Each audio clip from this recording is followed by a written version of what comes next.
presents Creating Your Seat at the Table with your host, Ashley Little, as she welcomes her guest to the table. Welcome to Creating Your Seat at the Table. I am your host, Ashley Little. A little bit about myself: corporate professional by day, entrepreneur by night, six-time best-selling author, CEO and founder of Ashley Little Enterprises, LLC, and founder and owner of Talk Radio and TV Network, LLC. Tonight, we have an amazing special VIP guest by the name of Apryl Beverly. A little bit about her. Apryl Beverly crafts compelling copy that has generated over $20 million in revenue for B2B solo entrepreneurs, small business owners, and some of the country's top brands.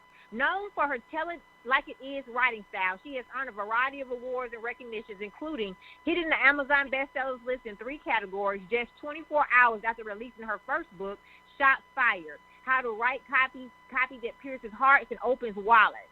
Her second book, Fast Money: The Easy Way to Use Facebook Ads to Hook Smoking Hot Leads, shot the #1 spot on Amazon's bestsellers list 2 days before its official release. Apryl's work has also been featured in the Huffington Post, YFS Magazine, and other notable online and print publications. Apryl brings 19 years of experience in copywriting, marketing communications, and proposal writing to her role as CEO of BAB Writing and Marketing Services. She is also the founder of World Stylist, the first woman-owned flat-rate copywriting service agency catering to the unique needs of small business owners and entrepreneurs who serve diverse audiences. She is a graduate of The Ohio State University in journalism and the University of Phoenix in Masters of Business Administration and Marketing. Visit StyleMyWords.com to experience her sign-tingling, sentence-slinging skills for yourself. Welcome to the table, the amazing, legendary Apryl Beverly. Thank you so much. I appreciate you for having me. You are welcome. I am humbled to have you at the table because I know you're going to leave our listeners with some wisdom and knowledge tonight. So can you tell us about your entrepreneurial journey? Yes, so I started my entrepreneurial journey back in 2011. I had made the decision, it was about 4 months after I gave birth to my son, that I just did not want to ask another adult for permission to spend time with my child. So I was like, we going to do this business thing. I had already been like in communications, in marketing, in copywriting in corporate America. So it was an easy transition from that perspective. Like, I already had the talent, the skills, and I already had the experience. So I just took what I was doing for them and was like, I'm going to make my own money. I'm going to start my own business doing what I was already doing for the other folks.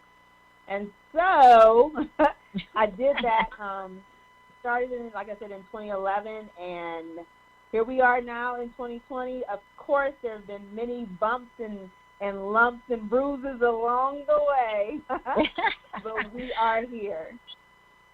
Yes.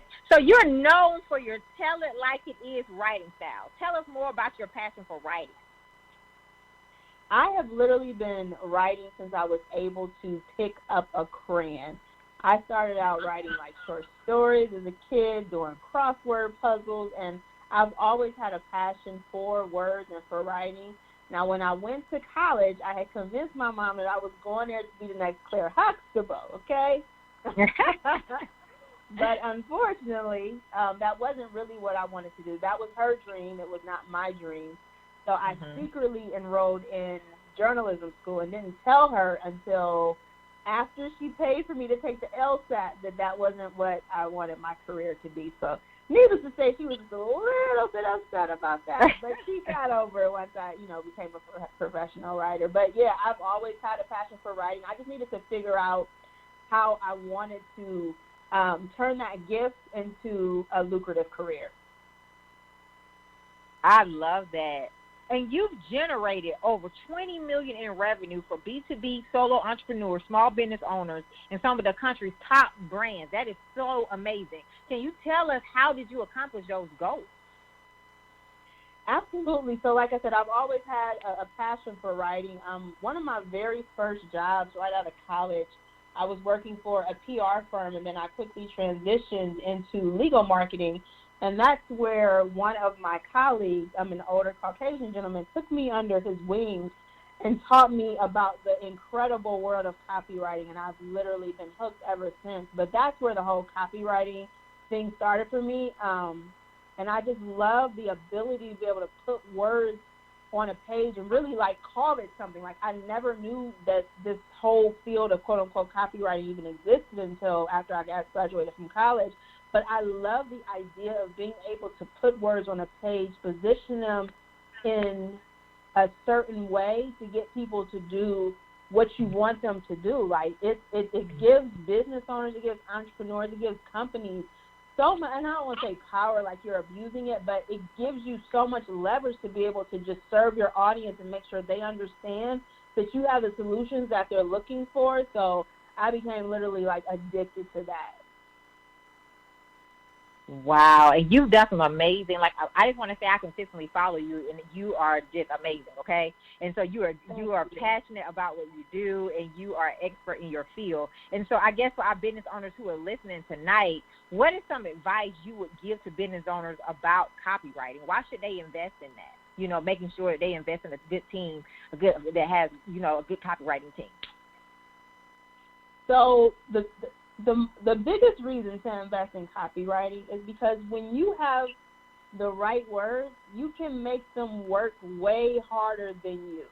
So a lot of entrepreneurs, especially starting out, like you're hustling to get clients, you're hustling to keep clients, you're hustling to be on social media, you're hustling to send out emails, you hustle, right? But when you plug your business with the right words, like having the right words in your business is proven to be able to increase your sales by 113%. That means that those words are working for you while you sleeping, while you at the grocery store, while you working out at home, because we can't go to the gym no more, while you working out at home, and while you're doing all these other things, your words don't sleep. So that's the biggest reason to invest in copywriting, because those words speak for you when you are nowhere around. So I know you've been doing this for over 19 years. So what are some mistakes you found with new business owners when they don't, take the necessary steps to do it right? What are some common mistakes that you've seen just working with business owners trying to save their businesses or trying to get them back on track? When you skip copywriting, when you skip content, when you skip making sure that your messaging is right, all the other pieces and parts start to crumble around the business. And so what will happen is you'll say, okay, I need another website because the website design is not working. Oh my God, my products are terrible. Nobody's buying them.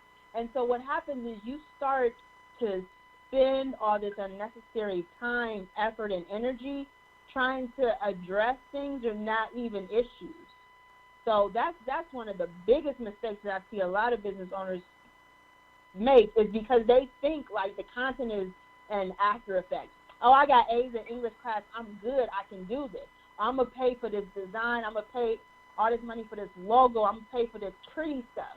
The words I can write myself. And no, you should pay for somebody to write the words and try to manipulate pretty stuff so you can get some more clients and you can afford to pay somebody for the pretty stuff after you get some sales rolling in.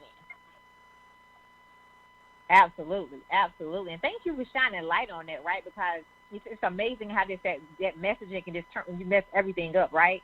And so, because I know, like you said, you're always trying to change the website, or, it's always, you're trying to invest more, but most of the time it's because your messaging is not right? And so I think, like you said, that's where it starts, that your messaging is where it starts, that your content is where it starts at.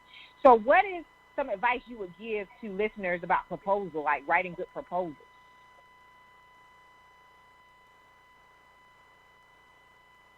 So some advice that I would give for writing a good proposal, like as like a pitch proposal or a sales proposal? Right, pitch proposals when they're pitching for their brands, and yes.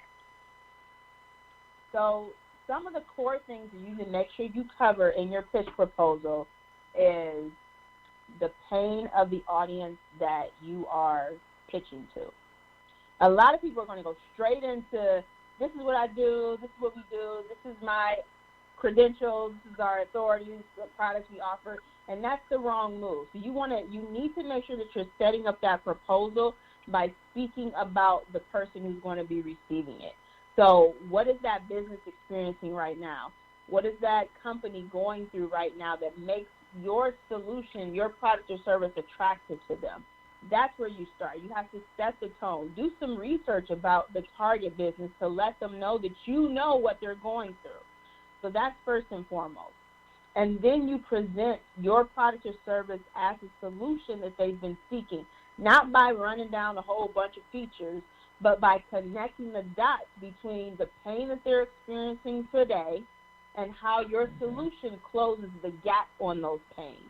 So we're not talking just, feature. We're talking about making sure that you are writing from a benefits perspective and letting that target know that these are their pain points, and there's a bridge between that pain and what your product or service can do for them. And then you also want to make sure that you are very, very clear on what the next steps are.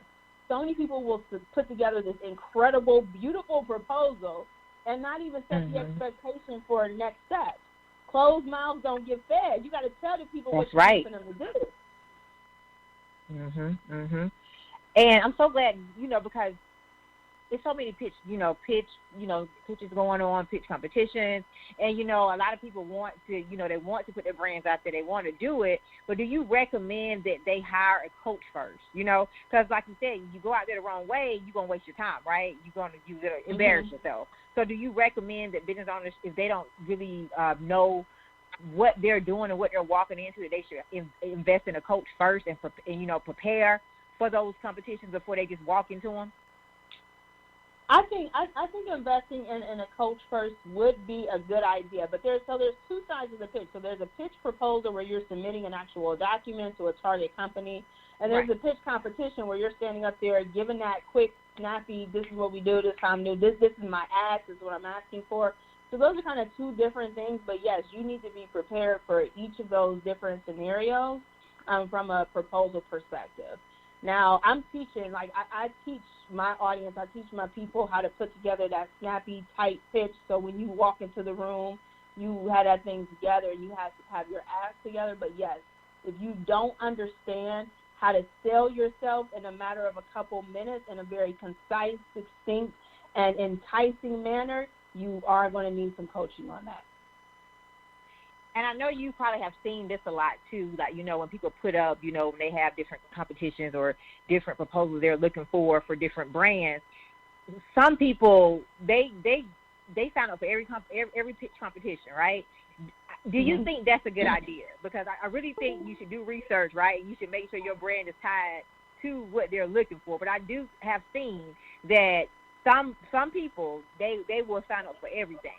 So just to see what happens and see if they're going to get it, right? Even if it's non-related. Do you think that's a good thing? I mean, to step out there and just put yourself out there until it happens? Or should you, Well, I kind of take it from this perspective. If you meet the requirements, then by all means apply. But if you're just applying just to apply and you shooting in the dark, I like to take the sniper approach for efficiency of my time, effort, and energy, because I want to make sure that whatever I am showcasing myself in, that I'm giving it 1,000%. So if you're just halfway meeting the qualifications, halfway meeting the requirements, I would make sure that what you're pitching and what you are presenting is the best effort. So whoever you put yourself in front of, you are giving your best and 1,000%. So that I wouldn't discourage anybody from going after it if they feel like they meet the qualifications. But at the same time, if you're just shooting blind in the dark constantly, you're going to find yourself at some point that you're not going to have enough time, effort, and energy to put your best into all of them, and that's important. Yes, it is, and I'm all about shooting your shot, right? But be prepared. Exactly. So, Thanks for talking about that and going more in depth into that for our listeners that are listening. So what makes your services, Apryl, unique? What makes your copywriting business and services unique? So we cater to a very specific audience. We cater to small business owners, entrepreneurs, and even large corporations, but we cater to those who serve diverse audiences. So we write for individuals who have multicultural audiences, that they need some flavor, they need some personality, they need to be more relatable to large groups of folks. So that's who we cater to. And it's not just like African Americans. It's people of color, like businesses who want to attract people of color, businesses that serve people of color. That's who we write for. So for our listeners that are listening, definitely book Apryl. Follow her, support her, and book her. She is an expert in this. So I'm sure you all, hope you're writing your nuggets down tonight on all of these copywriting nuggets that she's giving out, free nuggets tonight. So make sure you write them down. So you are the CEO and founder of World Stylist. Please tell us more about your company, more in depth, and how listeners can book you and hire you and invest in themselves. Awesome. Thank you so much. So Word Stylist is the first female-owned flat-rate sales writing agency. And what we basically did was we took content writing, content to help you promote, market, and sell your products and services, and turned it into like an e-commerce shopping experience where you can go in, you can pick an email, you can pick a website page of copy, you can pick a social media post, put them things in your cart, and get your content back within 7 business days. We have streamlined the process substantially.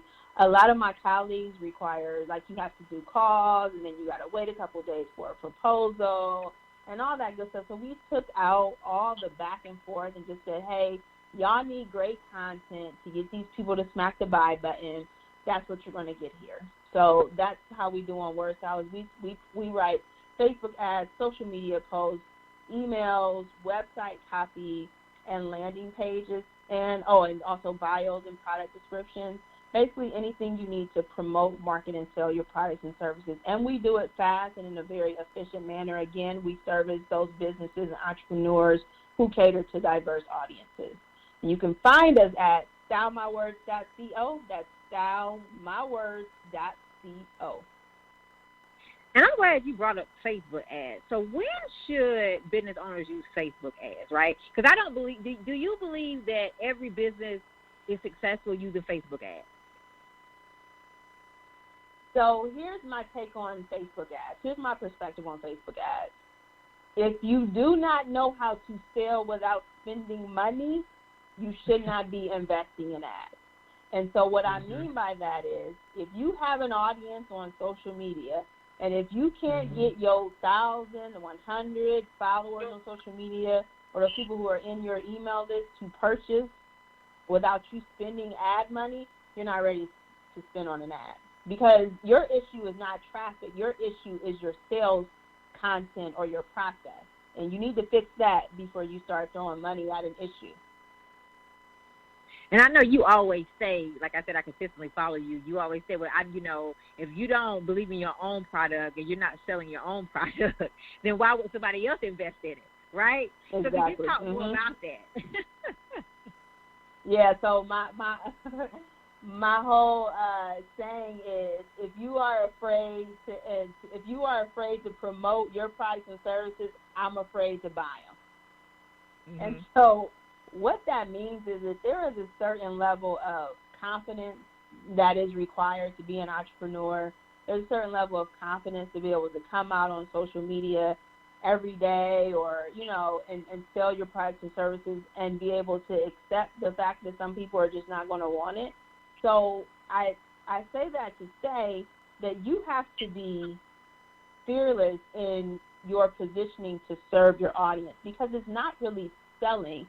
It's serving. Your audience has a need. They are experiencing a pain, and you have a solution. So you are being, literally downright stingy, literally downright selfish by not showing up to offer that solution to your audience.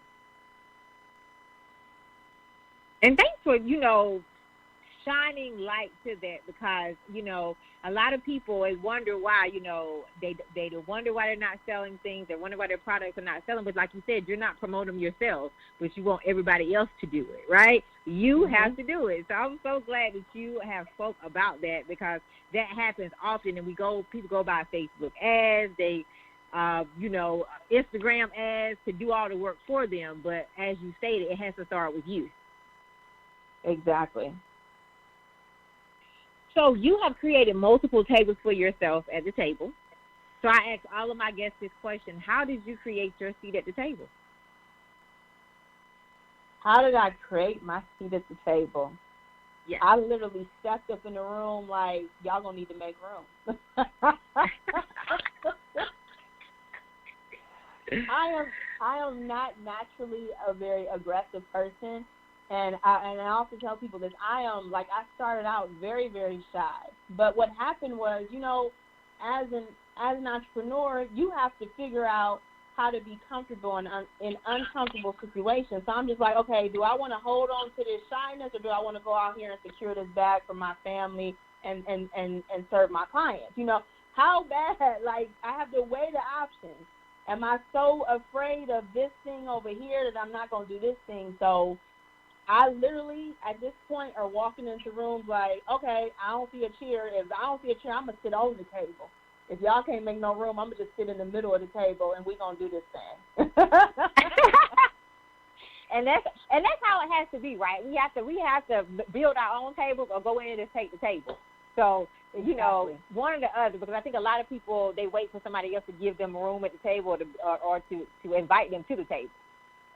So. So what did failure teach you on your journey? Because we all have a story. We all have a process, right? And we have to embrace the process to get to the next level. So what did failure teach you on your journey? I'm sorry, I didn't catch that one. I said, what did failure teach you on your journey?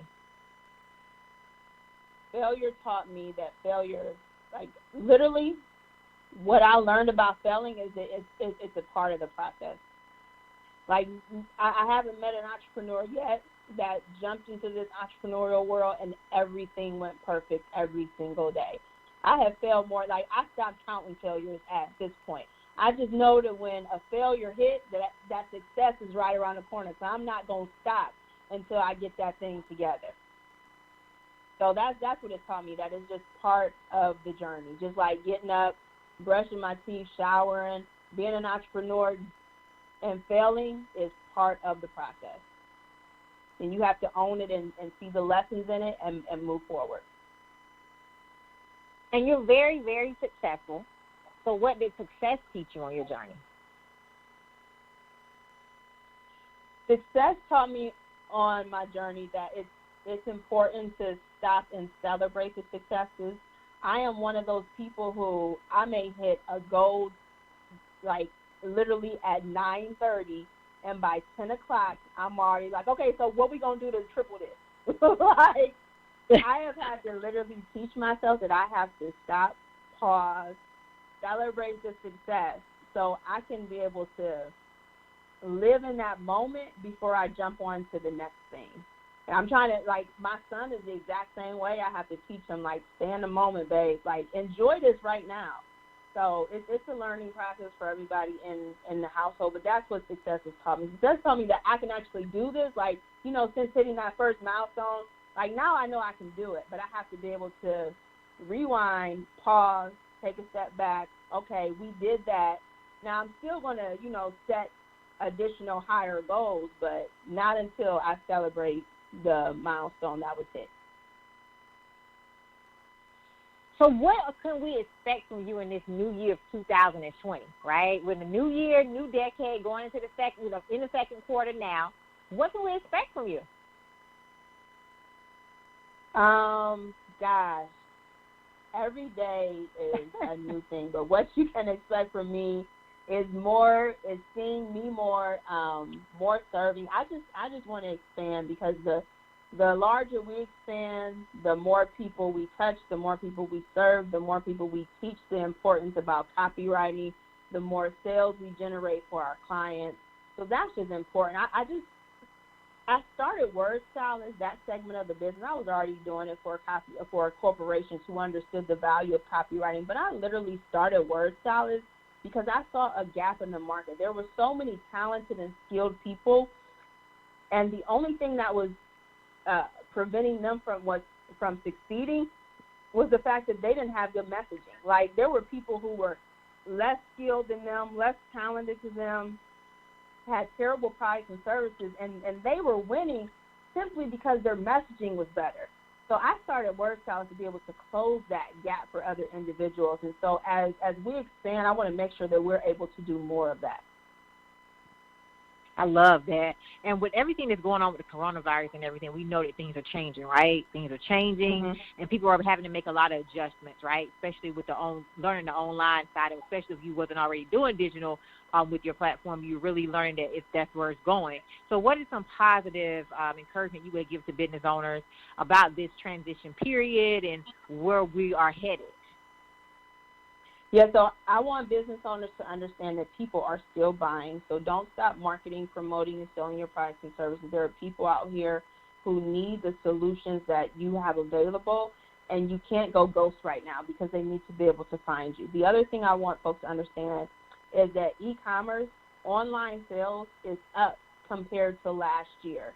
It's up like 50-something percent. So it's very important for people to not lean on the side of the negative news that everybody is out of jobs and that's terrible what's going on, but that's not everybody's story.